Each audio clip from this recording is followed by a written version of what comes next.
Alright, what's up guys, it's KOSDFF here, and today I'm going to tell you a tale of KOSDFF's first run-in with the police. And I say first because like most dumbass kids, I've had more than one run-in with the cops, and this time it was 100% my fault. I take full responsibility for everything that happened to me or everything that you're about to hear about in this video. And it had 100% to do with my smart-ass mouth. Alright, so the story goes is me and a whole bunch of friends were gonna go to a place called Concord Mills. It's like this really big mall. Back then, and like near my little town, it was like the only mall there. But it was about 40 or 50 minutes away and therefore required one of our parents to give us a ride there. Now you've actually heard of a couple people in this small group of kids that decided to go have a lovely day at the mall. Among them was my high school girlfriend, although she wasn't my girlfriend at the time totally. This was the pre-girlfriend days. And her name was Alex, and you heard of her from the time when we basically ran from this truck and the cops had to come get us, and I got away with the whole thing, so my parents sleep through pretty much anything apparently. Also, Joe was there, the guy I pretty much got in a fight over after saving his ass from 9 little hooligans in front of a lunchroom. But the story really is going to center around my friend Zach. Now me, Zach, and Joe, we were kind of the trio in like 10th grade. We kind of did everything together. We were the homies, we were the clique. Every day after school we'd hang out pretty much, and every weekend we'd hang out. Now I had met Joe first. I met Joe in geometry class because he had all these like party supplies with him, a bunch of hot dogs and sodas because they were having some kind of cookout after school. And I asked him about it, and we ended up throwing a couple jokes back and forth, and I ended up making my first friend here in North Carolina after returning back from Australia. And he was really good friends with this kid named Zach. Now Zach was one of these extremely emotional type spiritual dudes that had like some kind of chi or some kind of in line with the spirits. My dude was out there pretty much. He was kind of a wacky hippie type guy. But this story is going to center around him being a fucking kleptomaniac. Now I'm sure everybody has that friend or had that friend in high school that just could steal anything and would steal anything from anywhere at any given time. Well, Zach was that guy to me. In fact, we'd even gone to this mall at a previous time to go buy stealing jackets. Now if you don't know what stealing jackets are, they are these huge jackets that you can go buy from Burlington Coat Factory that have all these massive pockets on the inside. Trust me, the old saying, you are who you hang with, is 100% true. And young impressionable Cumduff was no exception. And with all that being said, Zach and I's intentions for going to this mall were quite different. I was going there to hang out with my girlfriend Alex, or the girl that was about to be my girlfriend, and they were going there to steal shit. And I 100% knew this. In comes fact number 1 of why this situation is 100% my fault. I actually lent him my backpack so that he would have more places to put all the shit he stole in it. Now this kid did have a gift. I had seen him steal from every store and any kind of item, any size of item, and he would get away with it extremely easily. He just never ever got caught. I'm talking hundreds of times. This kid would just steal everything. So when he came to me asking for a backpack, I 100% knew the reason why he wanted it, so that he could steal a whole bunch of shit and he could put the shit that he stole into the backpack and go around stealing more shit. Because you can't fit an entire mall's worth of shit in your jacket. Now this backpack will become extremely relevant a little bit later in my story. So my mom drops us off at the mall and we go in there and the stealing begins. We literally go into every single store, whether we wanted anything from that store or not, and Zach would steal shit. We even went into some fancy stores and he stole like leather gloves and fancy socks. But of course we hit up stores like the Nike store, and he actually stole 2 pairs of shoes and wore a 3rd one out. I mean, it was almost comical. He stole stuff from kiosks right there in the middle of the mall. He would steal shit right in front of people just because it was funny and we would be giggling behind him. So this steal-a-thon went on for about 45 minutes, in which our little group broke off because I wanted to go hang out with Alex. I wanted to go kind of like chill with her, and we wanted to go get food. And the rest of the guys wanted to go continue with stealing. Now Joe was pretty good at stealing too. He was kind of the lookout, so I think he had stolen a few items. But really it was all about Zach. It was the whole reason we were going was to watch Zach work, because we'd seen him steal from 1,000 stores, but one at a time. We wanted to know if he could go to the mall and just jack the place. And to be honest, he pretty much did. But then fate caught up with us. And when I say caught up with us, it really caught up with him. He was a dumbass. I think the last store they went to steal in was this outdoorsy store. I really can't even remember the name of it, but it wasn't the Bass Pro Shop, that big ass theme store that's absolutely awesome and I love going there. But this was like a different one that was more edgy and more related to like rock climbing sports. And well, Zach got himself busted. He got caught stealing gloves. Now one of his little rules when he was stealing stuff is he would never steal anything that had one of those little tags on it. So anything that was tagged with those little ink packs or those little things that would set off the alarms, he never stole them shit. But this store was actually pretty smart. They put that little device all the way in the very fingertip of the glove, and therefore Zach didn't see it. So this dumbass walks right out of the store and of course sets off all the alarms. So of course he did what any other teen would do, and he fucking booked it. But Joe and Megan weren't actually in the store anymore. They had already left and were waiting for him outside. So when he came running out of the store, he threw the bag full of stolen shit to Joe. Yes, homies get other homies in trouble. That's what it's like having friends in school. You're gonna hear me tell a lot of stories about how my friends got me into trouble, and a couple about how I got my friends in trouble. It's just, it comes with the territory. If you're gonna get busted, your friend's getting busted with you, whether they had anything to do with it or not. And if you're not down with that, well, prepare to be lonely in high school. But Joe being Joe grabbed the bag and continued to run and actually got away. He was able to slip outside the store, but then threw the bag under a truck that was like near the loading bay of this mall and then went back into the mall. Yeah, I know.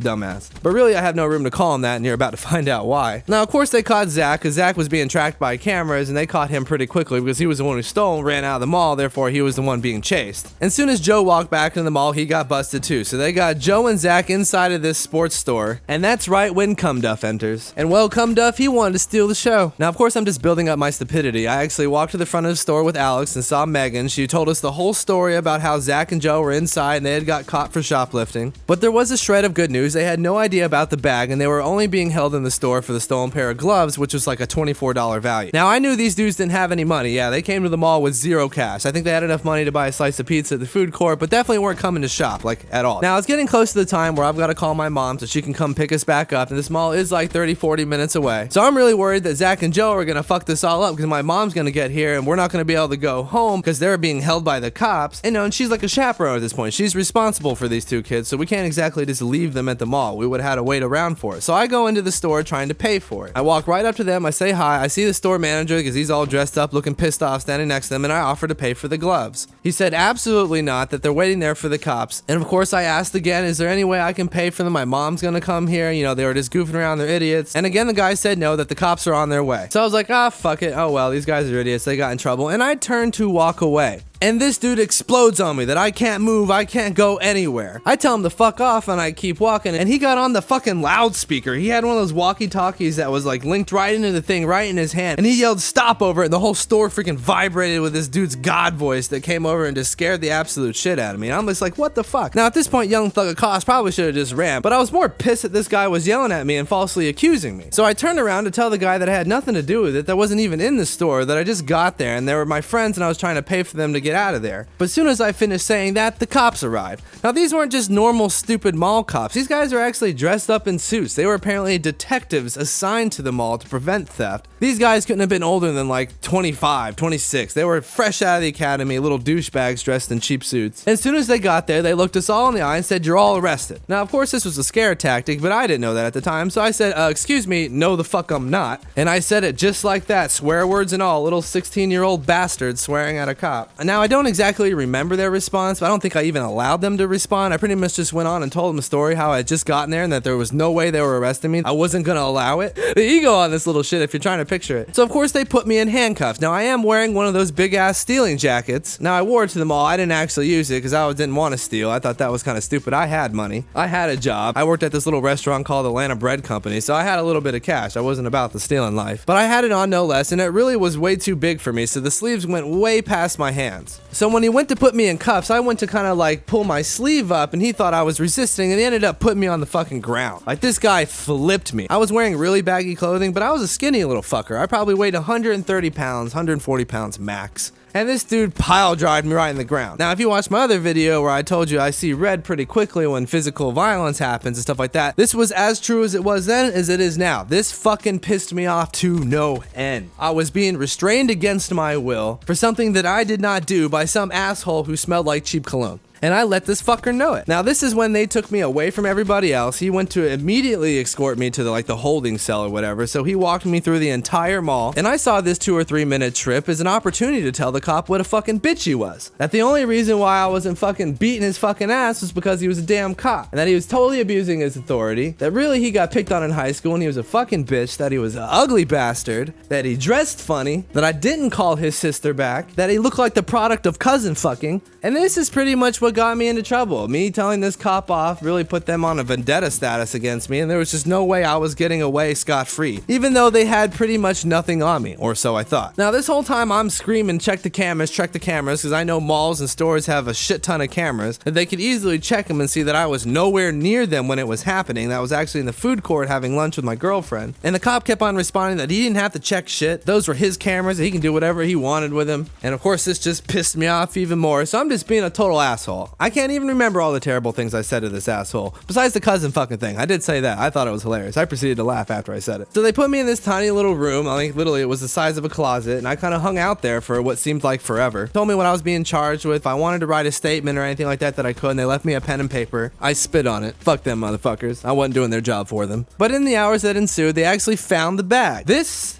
fucked me, because it was my bag. How did they know it was my bag? Well, one of my notebooks was still in the bag that had notes between me and my girlfriend, drawings, all types of little stories, anything I could think of to just jot in a little tiny notebook that I used to carry around with me. Well, it was in there, and it had my name in it. So your boy was fucked. So of course Zach and Joe got caught as well, and they got charged. I think I got charged with like accessory to larceny. I want to say it was. I wasn't even getting charged with shoplifting. I was getting charged with being an accessory to larceny. Now, of course, my mom got there, and that was a really awkward ride home. And it was just me because all the other parents had come to pick up their kids. But the story really doesn't even end there. Now, Zach and Joe, they just like pleaded guilty. So they had to go to court one time. It's a juvenile court. We had to go all the way back to like Guilford County because this mall was like 50 minutes away. So we all pretty much missed school one day and all went. Now, I keep saying Joe, but now that my memory's kind of like clearing up, I don't even think he got caught. I think he actually got away. I think it was just me and Zach. But anyway, Zach just went there and pleaded guilty and got like probation and had to do like some community services. You know, this was juvenile court, and we got caught stealing bullshit from a mall. But I actually fought the charges because I didn't fucking do anything, and I wasn't gonna get charged with anything. I wasn't gonna have this on my record, and my parents felt the exact same way. So we actually had to go there and have a real court case. And this ended up getting continued like 4 times. This cop never showed up because he had things he had to do, and they excused his absence because he had, you know, really important stuff to do, I guess. So I ended up missing like 4 days of school. My dad ended up missing like 4 days of work because he had to come get me and bring me all the way to this fucking courthouse. This was a huge deal that plagued my family with the hating young cum deaf vibe for like months after this. But eventually we actually got the cop in the courtroom, and the judge drilled the shit out of me because my court appointed attorney is a fucking moron. Literally, the things this guy would say, the arguments he would make would just dumbify a 4-year-old. A 4-year-old could listen to this man speak and get dumber. And he had some great points to make. I was never seen with the bag. The bag was never in my possession. All the cameras showed that I was nowhere near Zach within an hour of the incident happening. The only thing that they could really prove is that I went to the mall with him, went into a couple stores, and then broke off and met up with him later. They had fucking nothing. But what they did have was a letter from that cop telling the judge all the things I had said and pretty much just informed him of my behavior. Now, this was juvenile court, so I was in a room with like hundreds of other people there to be tried by this judge. So after we were done questioning, we just went out in the hall and waited for the lawyer to come back out and tell us what had happened. Now, I don't even really remember what happened. We definitely lost. I just don't remember exactly what I got charged with, and that's the funny part of the story. It's a weird way to end the story, is that we never heard about it ever again. They were supposed to contact us and tell me like what my punishment was, where I was supposed to go to some class, I was supposed to go do some community service or something. I mean, I had gotten busted for this accessory to larceny thing, but it just disappeared. Whenever we called the court to ask about it, they had no record of it whatsoever. And it actually came up again when I was applying to law school. When you apply to law school, the ABA and all the bar associations for all the states require that you give them a full, detailed record of your arrest record, whether it's on record or not, whether it's been expunged or not, whether you are juvenile or not. You have to disclose that information. So of course I disclosed it to my law school, but you know, they don't want to just hear about it. They want the court record. So I actually had to go drive back out there and go to that courthouse to get records of this arrest, and they had never heard of it. There was no record whatsoever of it. And they kept records going back like I think 15 years before they digitalized them or burned them. I'm not really sure. They just didn't have a record of it, and they would have had that actually happen. So me and my dad, because my dad went with me, we looked at each other like, what the fuck? I guess it just disappeared off the books, and that was the reason why we never heard of it. But yeah, that was the first time I had a run-in with the cops. Now, if you're wondering why I went from 0 to 100 with these bastards, is I already didn't like the cops. I come from like a middle-class neighborhood, and these middle-class neighborhoods are extremely well policed. But very little crime happens there, so what do these assholes do? They fuck with the kids. We got fucked with all the time. Whether it was curfew, tint on my windows, parking in weird places near the school, just anything you could think of, they pulled us over for everything, and they always searched all our cars because I was a moron back then, didn't know what I could say no. So they just generally harassed us non-stop. So when I saw these two assholes in Kmart suits, well, I guess you know the story. Hope you guys enjoyed it. See you guys later.